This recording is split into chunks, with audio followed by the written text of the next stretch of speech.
كله يعرف مين الشهيد محمد اللي ضحى بنفسه النهارده عشان ينقذ 4 من زمايله، وانا كنت واحد منهم وجري قبلي خد الرصاص في صدره عشان يحميني، خد الرصاص في صدره عشان يحميني ويحمي زمايله الابطال.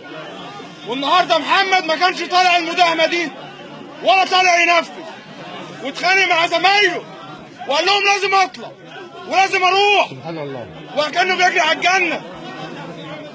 محمد وهو بيجري على نصيبه وعلى شهادته عمال اناديله ارجع يا محمد، ارجع يا محمد. محمد مش سامعني وكانه شايف الجنه قدامه. واخر حاجه حصلت منه النهارده بيبص لي وبيضحك، اقول له يا ابني بص قدامك، يبص لي ويضحك ويجري على نصيبه ويجري وكانه شايف الجنه. محمد بطل. الناس بتكمل تعرف حكايه محمد وترددها لكل الاجيال اللي جايه، وتعرفوا ازاي ان الراجل ده مفيش من زيه تاني. محمد كان من انضف الناس في الشغل. واحنا اكثر.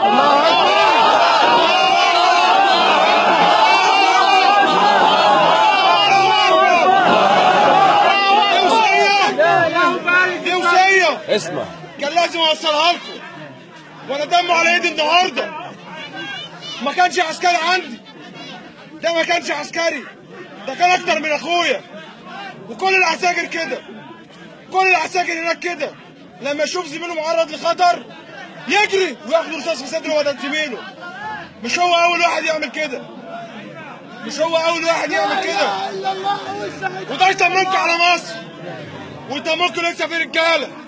ولو قلنا اطلع على الجبهه دلوقتي الناس اللي موجوده كلها هتطلع على هناك. الله اكبر، الله اكبر. الناس تفرح لمحمد، الناس تفرح له، الله يرحمه، محدش يزعل عليه. مات بطل ومات حامي زمايله. اللهم بلغت، اللهم فشل. الله اكبر، الله.